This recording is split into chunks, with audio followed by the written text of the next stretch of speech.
السلام علیکم ورحمۃ اللہ وبرکاتہ۔ ان الحمد للہ نحمده ونستعینه ونستغفره ونعوذ باللہ من شرور انفسنا ومن سیئات اعمالنا من يهده الله فلا مضل له ومن يضلل فلا هادي له واشهد ان لا اله الا الله وحده لا شريك له وأشهد أن محمدا عبده ورسوله يا أيها الذين آمنوا اتقوا الله حق تقاته ولا تموتن إلا وأنتم مسلمون يا أيها الناس اتقوا ربكم الذي خلقكم من نفس واحدة وخلق منها زوجها وبث منهما رجالا كثيرا ونساء واتقوا الله الذي تساءلون به والأرحام إن الله كان عليكم رقيبا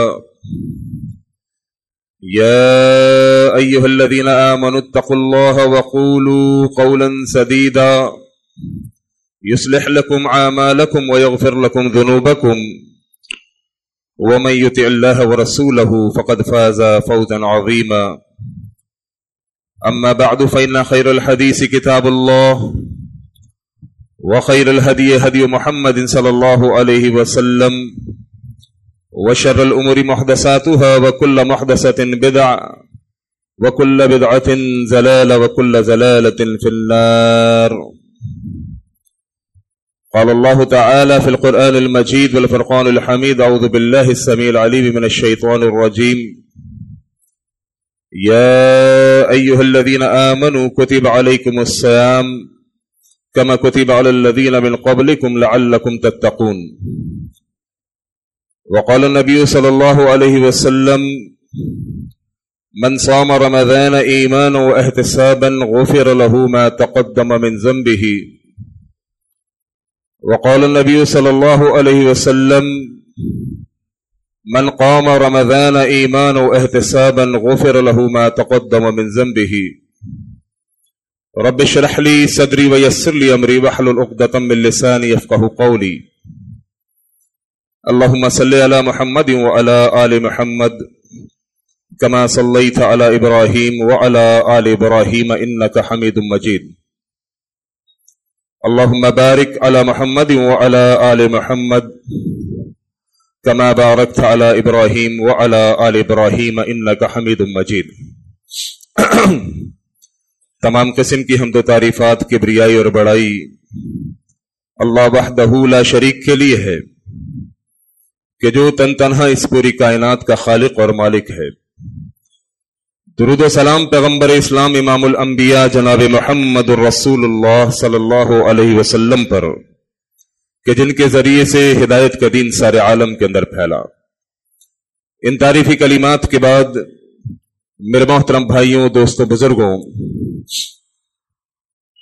اللہ رب العالمین کا بہت شکر، بہت احسان عظیم ہے کہ اللہ رب العالمین نے ایک بار پھر ماہ سیام رمضان ہمیں عطا کیا۔ یہ وہ عظیم مہینہ کہ جس کے لیے اللہ کے نبی علیہ الصلوۃ والسلام نے فرمایا: من صام رمضان ایمانا واحتسابا غفر له ما تقدم من ذنبه. جس نے اس رمضان کے مہینے میں ایمان اور احتساب کے ساتھ روزوں کو رکھا، اللہ رب العالمین اس کے پچھلے تمام گناہوں کو معاف فرما دے گا۔ اسی طرح نبی مہربان صلی اللہ علیہ وسلم نے فرمایا: من قام رمضان ایمانا واحتسابا غفر له ما تقدم من ذنبه. جو ان رمضان کی راتوں میں راتوں کو کھڑے ہو کر قرآن کو پڑھے گا، اللہ رب العالمین اس کے بھی پچھلے تمام گناہوں کو معاف فرما دے گا۔ یہ رمضان قرآن کا مہینہ ہے۔ شہر رمضان الذی انزل فیہ القرآن. رب رحمان نے اس مہینے میں قرآن کو نازل کیا۔ اس مہینے کے اندر جتنی زیادہ سے زیادہ ہو سکے قرآن کی تلاوت کریں۔ اس مہینے میں جتنی زیادہ سے زیادہ ہو سکے قرآن کو سمجھیں۔ قرآن عظیم کتاب ہے، یہ وہ کتاب کے جس کے بارے میں شروع میں ہی رب رحمان فرماتے ہیں لا ریب فیہ، اس میں کوئی شک اور شبے کی گنجائش نہیں ہے۔ ھدی للمتقین، یہ قرآن اپنے پڑھنے والوں کو ہدایت یافتہ کر دیتا ہے، یہ قرآن اپنے پڑھنے والوں کو بلندیاں عطا کرتا ہے، عروج عطا کرتا ہے۔ ان اللہ یرفع بہذہ الکتاب اقواما ویضع بآخرین، رب رحمان کتنے ہی لوگوں کو اس قرآن کی وجہ سے بلندیاں عطا کرتے ہیں، عزت عطا کرتے ہیں۔ میرے محترم بھائیوں، یہ قرآن غلاموں کو امام بنا دیتا ہے، یہ قرآن غریبوں کو امیر بنا دیتا ہے، یہ قرآن بعزت لوگوں کو عزت عطا کرتا ہے۔ قرآن کے معوضے ہیں، قرآن اپنے پڑھنے والوں کو بلندیاں عطا کرتا ہے۔ ایک معروف واقعہ ہے، ملک شام، نام سنا ہوگا آپ نے اس ملک کا، شام کی اس وقت جو حیثیت تھی وہ یوں سمجھ لیجئے کہ آج جس طرح آپ کے کراچی شہر میں جوڑیا بازار ہے،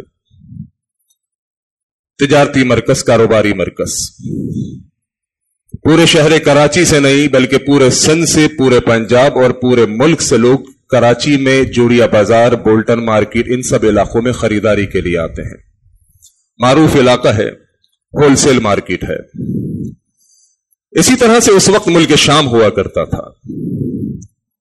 ملک شام کے اندر پوری قریب قریب سے لوگ خریداری کرنے کے لیے آتے، وہاں سے سستے داموں میں خریدتے اور اپنے علاقوں، اپنے شہروں میں جا کے اچھی قیمت میں فروخت کرتے۔ اسی طرح مدینے کا ایک تاجر تھا، اس کا نام تھا سلام بن جبیر۔ اس کا بھی یہی مشغلہ تھا، یہی کاروبار تھا، مدینے سے جاتا شام اور شام سے سامان تجارت خرید کے واپس مدینے میں آ کے اپنا سامان اچھی قیمت میں فروخت کرتا۔ ایک دن یہ مدینہ سے نکلا ملک شام سامان تجارت کو خریدنے کے لیے، وہاں پر پہنچا، جتنی اس کی جیب میں پیسے تھے ان پیسوں سے اس نے سامان تجارت کو خرید لیا۔ تمام سامان خریدنے کے بعد سلام بن جبیر کہتا ہے کہ میری جیب میں تھوڑی رقم باقی تھی، لیکن رقم اتنی کم تھی، اتنی حقیر تھی کہ اس رقم سے مزید کوئی خریداری ممکن نہیں تھی، یعنی بالکل تھوڑے سے پیسے۔ ان تھوڑے سے پیسوں کے اندر مزید کسی چیز کی توقع کرنا، کسی چیز کی خریداری کرنا اس نیت سے کہ اس کو خرید کر مدینہ میں جا کر بیچوں گا، کہتے ہیں کہ ممکن نظر نہیں آتا تھا۔ لیکن سوچ یہ تھی کہ یار کاروبار کا پیسہ کاروبار میں ہی لگ جائے تو اچھا ہے، بھلے تھوڑی رقم ہی صحیح، کیونکہ جو عقل مند کاروباری ہوتا ہے وہ اپنا پیسہ کاروبار کا ادھر ادھر ضائع نہیں کرتا۔ اگر کاروبار کا پیسہ ادھر ادھر لگنا شروع ہو جائے تو پھر وہ کاروباری برباد ہو جاتا ہے۔ اب سلام بن جبیر کیونکہ اصل رقم سے تمام کی تمام خریداری کر چکا تھا، اب تھوڑی سی جو رقم بچی تھی اس کے لیے پریشان تھا کہ اب اس سے کیا خریداری ہو سکتی ہے۔ دیکھا کہ شام کے بازار میں ایک شخص آواز لگا رہا ہے کہ یہ غلام برائے فروخت ہے، غلام برائے فروخت۔ قریب پہنچا، کہا بھائی اس غلام کی کیا قیمت مانگتے ہو؟ اس نے اتنی حقیر قیمت اس غلام کی مانگی کہ سلام بن جبیر کہتا ہے کہ میں نے اپنی جیب پر نظر ماری تو اتنے پیسے میرے پاس موجود تھے۔ خوش ہو گیا کہ چلو کاروبار کا پیسہ کاروبار میں لگ جائے گا۔ جہاں اتنی چیزیں خریدی مدینہ کے بازار میں جا کر بیچ دوں گا، وہاں پر اس غلام کو بھی چونکہ یہ انتہائی حقیر قیمت میں مل رہا ہے، کم پیسوں میں مل رہا ہے، لہذا اس غلام کو بھی مدینہ کے بازار میں اچھی رقم میں فروخت کر دوں گا۔ لیکن سلام بن جبیر کے دل میں ایک بات آئی، وہ بات یہ آئی کہ یار غلاموں کی یہ قیمت تو نہیں جو قیمت یہ مانگ رہا ہے، اتنی کم قیمت میں یہ شخص اس غلام کو کیوں بیچ رہا ہے؟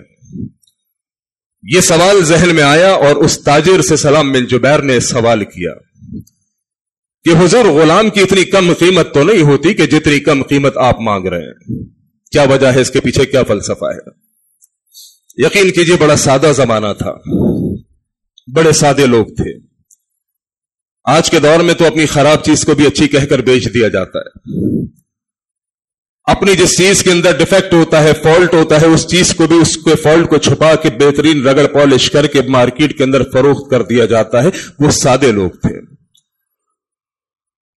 اس غلام کے مالک نے کہا حضور بات یہ ہے، یہ جو میرا غلام ہے اس کو سستی قیمت میں بیچنے کی وجہ یہ ہے کہ یہ نکھٹو ہے. نکھٹو سمجھتے ہیں نا آپ؟ یعنی آسان لفظوں میں سمجھ لیجئے، نہ کام کا نہ کاج کا، دشمن اناج کا، کسی کام کا نہیں. اس لیے اس کو حقیر رقم میں فروخت کر رہا ہوں. سلام بن جبیر نے کہا چلو رسک لے لیتے ہیں. کاروبار تو دراصل رسک کا ہی نام ہے. رسک لے لیتے ہیں کیونکہ انتہائی حقیر رقم میں مل رہا ہے، سستی قیمت میں مل رہا ہے. ہو سکتا ہے مدینہ میں جب میں اپنا بازار لگاؤں بقیہ سامان بیچنے کے لیے یہ غلام 2 پیسے دے کر چلا جائے. لہذا اس نیت سے سلام بن جبیر نے اس غلام کو خرید لیا جس کا نام سالم تھا. غلام کا نام سالم تھا. اب سلام بن جبیر اپنے خریدے ہوئے سامان تجارت کو اور اس غلام سالم کو لے کے مدینہ پہنچے. ایک دن آرام کیا، اگلے دن بازار لگایا.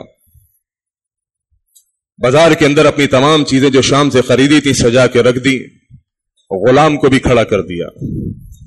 شام سے پہلے رات سے پہلے سلام بن جبیر کا تمام سامان تجارت جو شام سے خرید کے لائے تھے بک گیا. غلام نہیں بکا، غلام پھنس گیا. یعنی یوں سمجھ لیجئے غلام کی صورت میں سلام بن جبیر کی انویسٹمنٹ باؤنڈ ہو گئی، پیسہ پھنس گیا. لوگ آتے سلام بن جبیر سے پوچھتے کہ غلام کتنے کا ہے، وہ بتاتا اتنے کا ہے. لوگ سوال کرتے یار اتنی کم قیمت میں کیوں؟ سلام بن جبیر وہی جواب جو ملک شام میں اس تاجر نے دیا تھا وہی جواب مدینہ کے اندر لوگوں کو دے دیتے. بھائی نہ کام کا نہ کاج کا، دشمن اناج کا. او بھائی ایسے غلام کو کون خریدے گا؟ غلام کا مقصد یہ ہوتا ہے، غلام کا کام یہ ہوتا ہے کہ وہ اپنے آقا کی، اپنے مالک کی خدمت کرے، اس کے کام کرے. اب اس غلام سالم کے اندر تو کوئی ایسی کوالٹیز، ایسی صفات تھی ہی نہیں، لہذا کوئی شخص بھی سالم پر ہاتھ رکھنے کو تیار نہ ہوا. اگلا دن آیا، سلام بن جبیر پھر اپنے غلام سالم کو لے کے بازار میں آیا اور پچھلے دن سے کم قیمت لگائی، لیکن آج بھی کوئی گاہک نہ لگا. اگلا دن آتا ہے، سلام بن جبیر پھر اپنے غلام سالم کو لے کے بازار میں آتا ہے، پھر اس کی قیمت لگاتا ہے اور پچھلے 2 دنوں سے کم لگاتا ہے. اب جو بھی آتا ہے بھائی اتنی کم قیمت میں غلام کیوں بیچ رہے ہو؟ سوالیہ نشان بنتا ہے نا. کوئی چیز اگر سستی قیمت میں مل رہی ہو تو یقیناً آپ کے ذہن میں بھی یہ سوال آئے گا کہ اتنی سستی کیوں، اور دماغ یہ کہے گا کہ اس کے پیچھے کوئی نہ کوئی وجہ ضرور ہے، یا تو کوئی 2 نمبری ہے یا چیز غلط ہے، کوئی نہ کوئی مسئلہ ضرور ہے جبھی تو اتنی سستی قیمت میں بیچ رہا ہے. اب لوگوں کے ذہن میں سوال آتا، سلام بن جبیر سے سوال کرتے، وہ کہہ دیتے بھائی نکھٹو ہے، کسی کام کا نہیں. اب جب یہ تعریف اس غلام کی لوگ سنتے تو کوئی بھی اس پر ہاتھ ڈالنے کو تیار نہیں. وقت گزرتا رہا، سلام بن جبیر روزانہ بازار لاتا، روزانہ قیمت کم کرتا، لیکن اس غلام کو کوئی خریدنے کو تیار نہیں. مدینہ کے اندر ایک عورت، ایک لڑکی تھی، اس کا نام تھا سبیتا. سبیتا بازار میں آئی، اس نے محسوس کیا کہ میں 2-4 روز سے محسوس کر رہی ہوں کہ یہ شخص، یہ نوجوان اپنے غلام کو بازار میں لاتا ہے، اس کی قیمت بتاتا ہے اور اگلے دن اس سے کم قیمت، اس سے اگلے دن اس سے کم قیمت، لیکن اس کے غلام کو کوئی خریدنے کو تیار نہیں. بالآخر سبیتا سلام بن جبیر کے پاس پہنچتی ہے اور کہتی ہے ایک بات پوچھوں اگر برا نہ مانے. کہتا ہے جی بالکل پوچھیے. کہتی کہ غلام جس کو آپ روز آنا بازار میں لاتے ہیں، میں دیکھتی ہوں اس کی قیمت کم سے کم کیے جا رہے ہیں لیکن اس کو کوئی خریدنے کو تیار نہیں، وجہ جان سکتی ہوں؟ سلام بن جبیر نے وہی وجہ جو سب کو بتائی، اس لڑکی سبیتا کو بھی وہی وجہ بتائی. کبھی وجہ یہ ہے کہ نکھٹو ہے، بیکار ہے، کسی کام کا نہیں. سبیتا کے دل میں ایک خیال آیا، چونکہ ایک نرم دل عورت تھی، یہ خدا ترس عورت تھی. اس کے دل میں خیال آیا کہ نوجوان جس کا نام سالم ہے، جو غلام ہے، روز آنا بازار میں آتا ہے، لوگ حقارت کی نظر سے دیکھتے ہیں، اس کی کوئی قیمت لگانے کو تیار نہیں، یہ بھی تو کسی کا بیٹا ہوگا. یہ بھی تو کسی کے دل کا ٹکڑا ہوگا, کسی کا لخت جگر ہوگا, کسی کا بھائی ہوگا. کتنی ذلتیں سہ رہا ہے, روز بازار میں آتا ہے, اس کی کوئی قیمت لگانے کو تیار نہیں. سبیتا نے خدا ترسی کے تحت اس غلام کو خرید لیا, اس نیت سے کہ میں اس کی تربیت کروں گی, میں اس کی پرورش کروں گی. لے گئی, اس کی تربیت کی, اس کی پرورش کی. وہ غلام کہ جسے کوئی نگاہ بھر کے دیکھنے کو تیار نہیں تھا, وہ غلام کہ جسے سب نکھٹو کہتے, ہڈ-حرام کہتے, آج سبیتا کی ممتا بھری توجہ نے اس غلام کو بہترین بنا دیا. وہ نوجوان, وہ غلام انٹیلیجنٹ ہو گیا, خوبصورت ہو گیا, طاقتور اور توانا ہو گیا, ہوشیار ہو گیا اور چالاک ہو گیا. اب پورے مدینہ کے اندر اس لڑکی سبیتا کی شہرت ہو گئی کہ سبیتا خدا ترس عورت, سبیتا رحم دل عورت, جس نے ایک غلام کو خرید کے اس کی بہترین تربیت کی. ابھی مدینہ کے اندر اس لڑکی سبیتا کے چرچے چل رہے تھے, اس کی خدا ترسی کے, اس کی رحم دلی کے. انہی دنوں کے اندر مکہ سے ایک تاجر نکلا, ابو حذیفہ اس کا نام ہے. یہ بھی ملک شام گیا سامان تجارت خریدنے کے لیے کہ ملک شام سے سامان تجارت خرید کر واپس اپنے شہر مکہ میں آ کے اسے بیچوں گا. بڑا تاجر تھا, بڑا تاجر تھا. شام سے سامان خریدا, واپس مکہ جانے کا ارادہ تھا, لیکن رستے میں مدینہ کے اندر پڑاؤ ڈالا, عارضی اسٹے. مدینہ کے اندر رک گیا. جس وقت یہ مدینہ کے اندر رکا, اس وقت مدینہ میں شہرت چل رہی تھی, چرچے چل رہے تھے سبیتا نام کی لڑکی کے, کہ سبیتا ایک رحم دل لڑکی ہے, خدا ترس لڑکی ہے. یہی چرچے, یہی شہرت ہوتے ہوتے ابو حذیفہ کے کانوں میں آئے. ابو حذیفہ بڑا انسپائر ہوا, بڑا متاثر ہوا, اور سبیتا کے گھر پہ نکاح کا پیغام بھیج دیا. سبیتا کے گھر والوں نے نکاح کا پیغام فوری طور پر قبول کیا, چونکہ بہت بڑا تاجر تھا وہ مکہ کا. اتنے اچھے رشتے کون ٹھکراتا ہے؟ ہم بھی تو ڈھونڈ رہے ہوتے نا, کوئی ڈاکٹر کا رشتہ, کوئی انجینئر کا رشتہ, کسی اچھے, کسی بہترین مسلمان کا, نمازی کا رشتہ ہمیں درکار نہیں ہے. ہمیں معلوم بھی چل جائے کہ یہ بندہ صوم صلات کا پابند ہے, بہترین اخلاق کا آدمی ہے, لیکن فقیر ہے, غریب ہے, کنگلا ہے, چھوڑو اس کو. یہ ڈاکٹر ہے, یہ انجینئر ہے جناب, لیکن بے نمازی ہے, مشرک ہے, بدعتی ہے. او زبردست, ماشاءاللہ, ڈاکٹر انجینئر, 2 لاکھ روپے تنخواہ, میں اپنی بیٹی کا رشتہ اس سے کرنے کو تیار ہوں. غلط پیمانہ ہے, اللہ کی قسم غلط پیمانہ ہے. میرے نبی علیہ الصلوۃ والسلام نے فرمایا, دین رشتے کی بنیاد دین ہونا چاہیے. وہ رشتہ ڈاکٹر انجینئر وہ بہت اچھی بات ہے, لیکن بہترین مسلمان بھی ہونا چاہیے. جب آپ اپنی بیٹی کا رشتہ کریں, ٹھیک ہے, اس کا اسٹیٹس, اس کا معیار, اس کا وقار دیکھیے, لیکن ساتھ معلوم بھی کیجئے لڑکا نمازی ہے کہ نہیں, لڑکا مواحد ہے کہ نہیں, توحید پرست ہے کہ نہیں. یہ تمام چیزیں معلومات کرنے کے بعد اپنی بیٹی کا رشتہ کسی کو دیجئے. سبیتا کے گھر میں جب پیغام پہنچا کہ اتنا بڑا تاجر مکہ کا ابو حذیفہ, اس کا رشتہ آیا ہے, انہوں نے آنکھیں بند کر کے رشتہ دے دیا. شادی ہو گئی.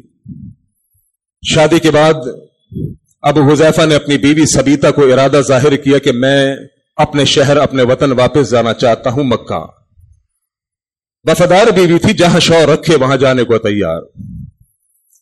بعض بیویاں ہوتی ہیں نفریلی سی کہ نہیں, میں نے تو اپنی ماں کے گھر کے پاس ہی رہنا ہے, میرا میکہ میرا سسرال کے قریب ہو, یہ ان کی سوچ ہوتی ہے.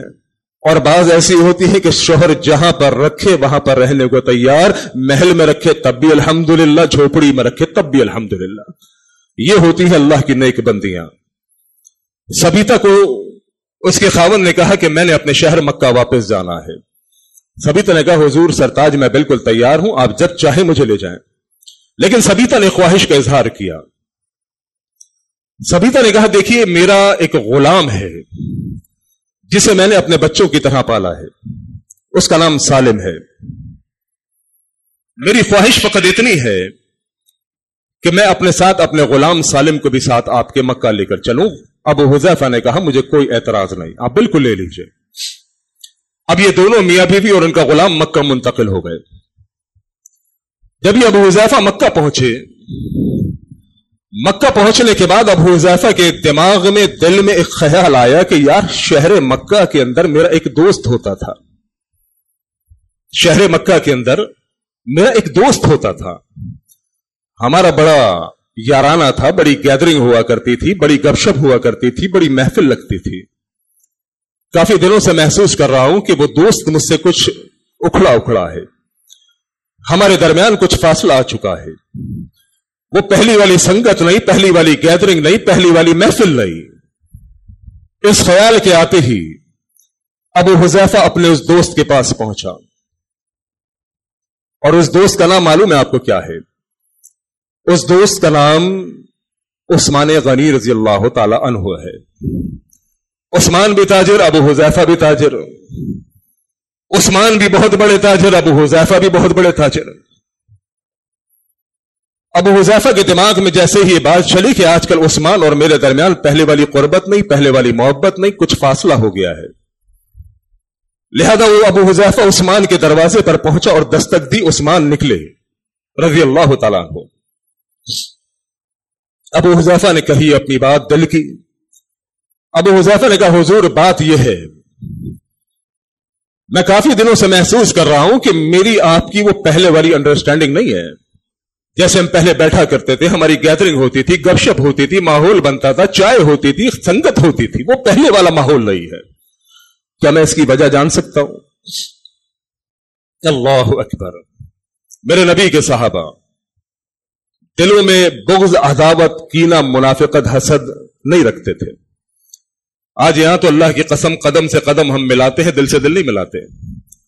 نمازوں کے اندر جو ساتھ کھڑا ہوا ہے اس کے قدم سے قدم مل رہا ہے، لیکن دل سے دل نہیں مل رہا. دلوں میں نفرت ہے، زبان پہ کچھ ہے، دل میں کچھ ہے. یہ منافقت ہے میرے محترم بھائیوں، یہ منافقت ہے کہ دل میں آپ کے بغض بھرا ہوا ہے، دل میں آپ کے کینہ موجود ہے، حسد موجود ہے، اور زبان اتنی میٹھی ہے کہ وہ انسان سمجھتا ہے کہ میرے سب سے زیادہ مخلص تو یہی ہے. میرے نبی کے صحابہ قولوا قولا سدیدا، بات سیدھی صاف ستھری. جیسے ہی ابو حذیفہ نے کہا یار پہلی والی گیدرنگ نہیں، پہلے والی سنگت نہیں، پہلے والا ماحول نہیں، عثمان غنی رضی اللہ تعالیٰ عنہ نے کہا ہاں تو بالکل ٹھیک سوچتا ہے، بالکل ایسا ہی ہے، بالکل ایسا ہی ہے. ہمارا تعلق پہلے جیسا نہیں ہے. ابو حذیفہ نے کہا کیا میں اس کی وجہ جان سکتا ہوں؟ عثمان غنی رضی اللہ تعالیٰ عنہ نے کہا کہ وجہ صرف ایک ہے کہ تو 10 خداؤں کے آگے جھکنے والا، اور میں ایک اللہ کا، ایک نبی کا کلمہ پڑھ چکا ہوں. تو 10 خداؤں کے آگے جھکنے والا، ان کے آگے منتیں مرادیں مانگنے والا، ان کو دستگیر سمجھنے والا، مشکل کشا سمجھنے والا، اور میں ایک اللہ وحدہ لا شریک کی پرستش کرنے والا. مکہ میں جس نبی کی دعوت چل رہی ہے، جس کا نام یہ جناب محمد صلی اللہ علیہ وسلم، میں نے اس نبی کا کلمہ پڑھ لیا ہے. اب میری اور تیری کوئی دوستی نہیں. یقین کیجئے عثمان غنی رضی اللہ تعالی عنہ کی اس ڈیبیٹ کے بعد، اس بات کے بعد، مجھے قرآن سورۃ الممتحنہ کی وہ آیت یاد آ گئی جو سیدنا ابراہیم علیہ الصلوۃ والسلام نے اپنی قوم سے خطاب کیا تھا. سورۃ الممتحنہ کے اندر ابراہیم علیہ الصلوۃ والسلام کی زندگی کو ماڈل، ایگزامپل، نمونہ قرار دیا ہے. جس طرح سے سورۃ الاحزاب کے اندر جناب محمد رسول اللہ صلی اللہ علیہ وسلم کی زندگی کو رہتی دنیا تک کے لیے آئیڈیل، ماڈل، ایگزامپل اور نمونہ بن رہا ہے. لقد کان لکم فی رسول اللہ اسوۃ حسنہ. لوگوں تمہارے لیے اللہ کے نبی علیہ الصلوۃ والسلام کی زندگی بہترین نمونہ ہے. اسی طرح سورۃ الممتحنہ کے اندر اللہ رب العالمین نے فرمایا قد کانت لکم اسوۃ حسنۃ فی ابراہیم والذین معہ. لوگوں تمہارے لیے ابراہیم اور ان کے رفقا کی زندگی بہترین نمونہ ہے. کیوں؟ اذ قالوا لقومہم، جب ابراہیم نے اپنی قوم سے کہا ان براء منکم ومما تعبدون من دون اللہ. اے میری قوم کے مشرکوں، میں مواہد ابراہیم تم سے اظہار برات کرتا ہوں، کفرنا بکم، انکار بھی کرتا ہوں تمہارے جھوٹے خداؤں کا. وَبَدَا بَيْنَنَا وَبَيْنَكُمُ الْعَدَاوَةُ وَالْبَغْضَاءُ أَبَدًا، اور ہمارے یعنی موحدین اور تم مشرکین کے درمیان بغض، عداوت، کینہ، دشمنی قائم رہے گی حَتَّى تُؤْمِنُونَ بِاللَّهِ وَحْدَهُ، یہاں تک کہ تم ایک اللہ کی توحید پر آ جاؤ. عثمان غنی رضی اللہ تعالیٰ عنہ نے ابو حذیفہ کو یہی جواب دیا کہ ہمارے تمہارے درمیان محبت تبھی ہو سکتی ہے جب تم بھی ایک اللہ کی توحید پر آ جاؤ.